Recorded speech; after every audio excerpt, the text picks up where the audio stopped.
जय हिंद दोस्तों, कैसे हैं आप सब। उम्मीद है कि स्वस्थ होंगे और मस्त होंगे, अपने एग्जाम की तैयारी करते होंगे। आज जो है सीटेट पेपर 2 के एक महत्वपूर्ण टॉपिक वृद्धि की अवस्थाओं को समझने का प्रयास करेंगे। तो सबसे पहले जो है वृद्धि की सबसे पहला जो अवस्था है क्या है, शेषवा अवस्था। हालांकि इनसे पहले भी एक स्टेज है जिसको हम लोग प्रीनेटाल स्टेज बोलते हैं, ठीक है। और विकास की जो है विकास जो शुरू होता है वो प्रसव पूर्व अवस्था से ही शुरू होता है। ये क्वेश्चन शुरू में ही जो है 2012 में प्रीवियस ईयर का अगर आप लोग एनालाइज कीजिएगा तो वहाँ पे एक क्वेश्चन आपको मिलेगा कि 2012 में ये क्वेश्चन पूछा गया था कि विकास की जो विकास जो होता है वो कहाँ से शुरू होता है, विकास किस अवस्था से शुरू होता है। तो विकास जो है प्रसव पूर्व अवस्था से ही क्या होता है, शुरू हो जाता है। तो शेषवा अवस्था से पहले की अवस्था को क्या बोलते हैं, प्रसव पूर्व अवस्था बोलते हैं, यानी प्रीनेटाल स्टेज बोलते हैं। वहाँ से विकास क्या होता है, शुरू होता है। तो यहाँ पे हम लोग जो है शेषवा अवस्था से समझने का प्रयास करेंगे कि शेषवा अवस्था क्या है। शेषवा अवस्था 0 से 2 वर्ष है ना, 0 से यानी बच्चा जब जन्म लेता है, बच्चा जब जन्म लेता है, जन्म से लेकर के 2 वर्ष तक किस अवस्था में होता है, वो शेषवा अवस्था में होता है ना। तो बच्चा जब जन्म लेता है, जन्म से लेकर के 2 वर्ष तक किस अवस्था में होता है, वो शेषवा अवस्था में होता है। तो शेषवा अवस्था में क्या समझने का प्रयास करते हैं इसको। शेषवा अवस्था क्या होता है, इसमें शारीरिक एवं मानसिक, यहाँ पे जो है वर्ड को समझने का प्रयास करेंगे। शारीरिक और मानसिक कहा गया है, ठीक है। शारीरिक व मानसिक यानी शेषवा अवस्था जो है, पहला चीज़ तो हम लोग ये याद रखेंगे कि जो शेषवा अवस्था है वो 0 से लेकर के 2 वर्ष तक होता है, ठीक है। और शेषवा अवस्था में शारीरिक एवं मानसिक, शारीरिक कहने का मतलब फिजिकल, और मानसिक यानी जो मेंटालिटी होता है, जो मानसिकता होता है, जो मेंटल है, मानसिक विकास तेजी से होता है। यहाँ से आपका एक क्वेश्चन क्लियर होगा कि किस अवस्था में जो है, किस अवस्था में शारीरिक एवं मानसिक विकास तेजी से होता है, तो उसका आंसर होगा शेषवा अवस्था में। शेषवा अवस्था में जो है शारीरिक व मानसिक विकास जो है क्या होता है, तेजी से होता है, ठीक। आगे हम लोग समझते हैं कि इस अवस्था में संवेगात्मक विकास, इस अवस्था में कौन सा विकास, संवेगात्मक विकास। संवेगात्मक विकास क्या है, देखिए एक चीज़ आप लोग हमेशा याद रखिएगा कि सीटेट का जो सीडीपी होता है वो हार्ड होता है, लेकिन इतना भी हार्ड नहीं होता है कि जितना हम लोग मान लेते हैं, ठीक है। सीडीपी में जो है बहुत ज़्यादा रोल होता है किसका, वर्ड का। अगर आप वर्ड को अगर समझ गए तो फिर सीडीपी आपके लिए क्या हो जाएगा, बहुत ही आसान हो जाएगा, ठीक है। अगर आप वर्ड को समझ लिए तो सीडीपी आपके लिए क्या हो जाएगा, बहुत ही आसान हो जाएगा और बहुत ही क्या अच्छा सब्जेक्ट है। इससे खामखा डरने का कोई ज़रूरत नहीं है, ठीक है। जो इसका तरीका है तो तरीके से चलिए, तो फिर आपको रिजल्ट आपके हाथ में होगा। तो इस अवस्था में संवेगात्मक विकास, इस अवस्था में क्या कौन सा विकास कह रहा है, संवेगात्मक विकास। और जो विकास होता है उसके बहुत सारे आयाम होते हैं, उनमें एक आयाम क्या है, संवेगात्मक विकास। संवेगात्मक का मतलब क्या होता है, जब बालक में स्नेह की प्रवृत्ति आ जाता है, जब बालक में घृणा करने की भावना आ जाता है, जब बालक में मित्रता जैसी व्यवहार उसके अंदर आने लगता है, तो उस तरह के विकास को संवेगात्मक विकास बोलते हैं। बालक जब एक दूसरे से स्नेह करने लगते हैं, बालक जब एक दूसरे से प्रेम करने लगते हैं, बालक जब एक दूसरे से घृणा करने लगते हैं, जब इस तरह की भावनाओं बालक में आ जाता है तो हमें क्या समझना चाहिए कि उस बालक में संवेगात्मक विकास हो गया है। संवेगात्मक विकास तथा तीव्र सीखने की क्षमता होती है, और ये जो होता है शेषवा अवस्था में तीव्र सीखने की क्षमता होती है। यहाँ से आपका क्वेश्चन क्लियर होगा कि बालक में तीव्र यानी तेजी से सीखने की क्षमता किस अवस्था में होता है, तो वो होता है आपके शेषवा अवस्था में।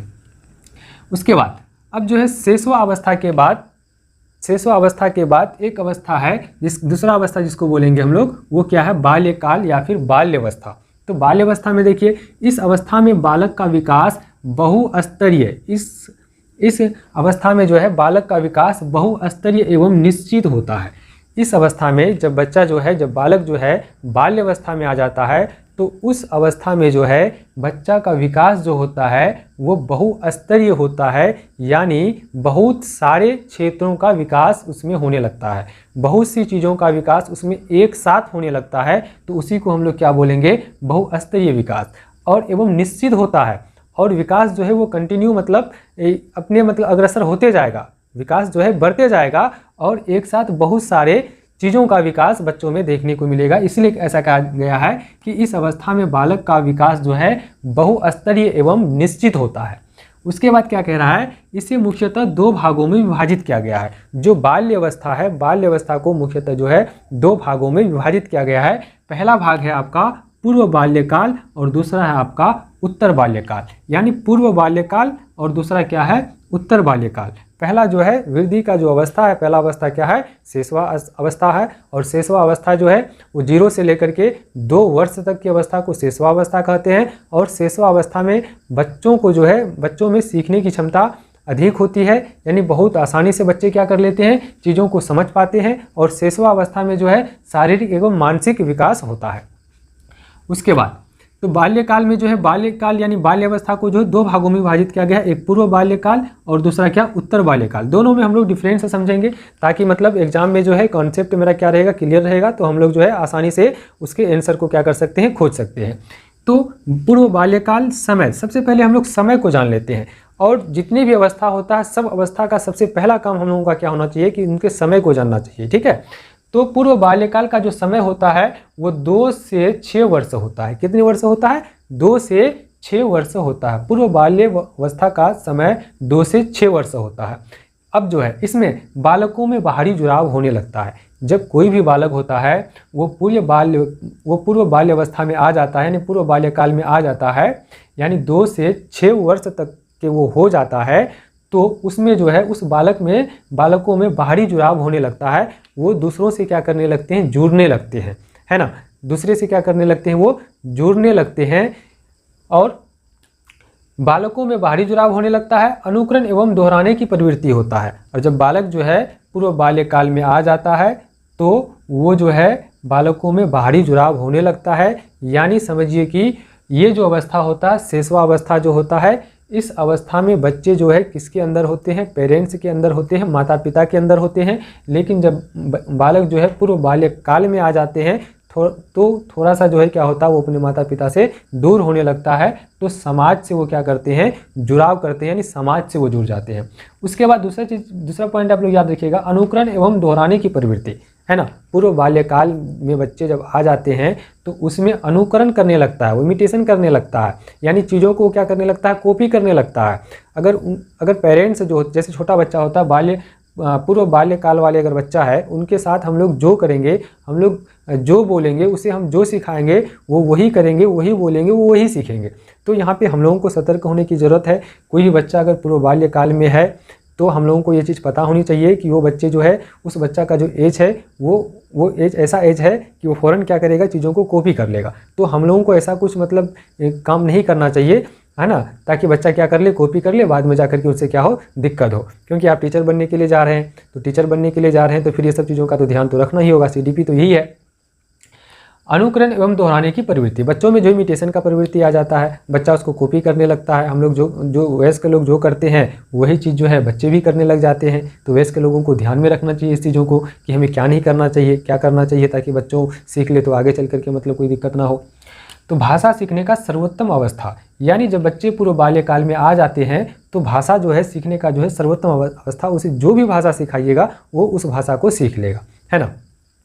उसके बाद समाजीकरण एवं जिज्ञासा, और बच्चों का क्या होता है, पूर्व बाल्यकाल अवस्था में जो भी बालक आते हैं उसमें क्या होता है, समाजीकरण होता है। समाजीकरण कहने का मतलब वो समाज के साथ जुड़ जाता है और समाज से वो बहुत सारी चीज़ों को क्या करने लगते हैं, कॉपी करने लगते हैं, अनुकरण करने लगते हैं, यानी सीखने लगते हैं।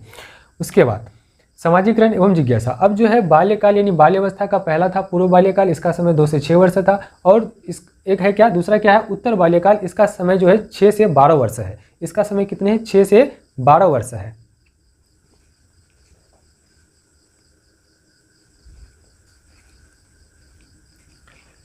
छः से 12 वर्ष है। तो बच्चों में बौद्धिक, नैतिक, सामाजिक, तर्कशीलता आदि का व्यापक विकास होता है। यहाँ पे देखिए क्या क्या चीज़ है, बौद्धिक, नैतिक, सामाजिक और तर्कशीलता आदि का जो है क्या होता है, व्यापक जो है विकास होता है। जब बच्चे 6 से 12 वर्ष के आयु के होते हैं तो उस बच्चों में बौद्धिक, नैतिक, सामाजिक, तर्कशीलता ये सब चीज़ों का क्या होता है, विकास होता है। ठीक है। उसके बाद पढ़ने का रुचि तथा स्मरण शक्ति का विकास, इस अवस्था में जो है बच्चों को पढ़ने में रुचि होने लगता है, दिलचस्प होने लगता है। और स्मरण शक्ति का विकास यानी जो याददाश्त होता है उसका विकास होने लगता है। और बच्चों में समूह भावना का विकास होता है। जब इसमें बच्चे आ जाते हैं तो बच्चों में जो है समूह भावना का विकास, यानी बच्चे क्या करते हैं, समूह बना करके खेलने लग जाते हैं या फिर समूह में उसको रहना ज़्यादा पसंद होता है। ठीक है, किस अवस्था में, उत्तर बाल्य अवस्था में, उत्तर बाल्य काल में बच्चों में समूह भावना का विकास होता है। खोजी दृष्टिकोण एवं घूमने की प्रकृति का विकास होता है। यानी खोजी दृष्टिकोण, बच्चे क्या करते हैं, चीज़ों को खोजते हैं, है ना। बच्चे क्या करते हैं इस अवस्था में, चीज़ों को खोजने लगते हैं और खोजने के साथ साथ वो कुछ सीखने भी लगते हैं। ठीक है, और घूमने की प्रकृति, और बच्चा जो है इस समय में घूमने का लालसा बच्चों में ज़्यादा होता है। उसके बाद मानव विकास, अब जो है कुछ नोट को देख लेंगे हम लोग। मानव विकास की शेषवा अवस्था में बच्चों की सीखने की गति सर्वाधिक होती है। आपके एग्जाम में इस तरह का क्वेश्चन देखने को मिलेगा कि मानव विकास की किस अवस्था में बच्चों की सीखने की गति सर्वाधिक होती है, तो उसका आंसर होगा शेषवा अवस्था में। यानी शेषवा अवस्था में जो है बच्चों की सीखने की गति क्या होती है, सर्वाधिक होती है। किस अवस्था में, शेषवा अवस्था में बच्चों की सीखने की जो गति होती है वो क्या होती है, सर्वाधिक होती है। उसके बाद दूसरा क्या है कि सार्थक अधिगम। सार्थक अधिगम का क्या मतलब कि बच्चे जो है अपने पूर्व ज्ञान में कुछ नया ज्ञान को जब जोड़ने का काम करता है तो उसको क्या बोलते हैं, सार्थक अधिगम। तो सार्थक अधिगम की प्रक्रिया विकास की शेषवा अवस्था से आरंभ होती है। यानी सार्थक अधिगम जो है वो किस अवस्था से आरंभ होता है, तो सार्थक अधिगम की जो प्रक्रिया है वो भी शेषवा अवस्था से आरंभ होती है। यहाँ से क्वेश्चन क्लियर होगा आपका कि सार्थक अधिगम की प्रक्रिया विकास की किस अवस्था से आरंभ होती है, तो शेषवा अवस्था से क्या होती है, आरंभ होती है। उसके बाद शिक्षा मनोविज्ञान में किस में होने वाले मानव विकास का अध्ययन किया जाता है, तो शिक्षा मनोविज्ञान में बाल्य अवस्थाओं में होने वाले मानव विकास का अध्ययन किया जाता है। यहाँ से भी आपका क्वेश्चन क्लियर होगा और यहाँ से भी और यहाँ से भी। तो बच्चों में सीखने की जो है तीव्र क्षमता किस अवस्था में होता है, तो बच्चों में जो है सीखने की जो है तीव्र क्षमता जो है वो शेषवा अवस्था में होता है। ठीक है।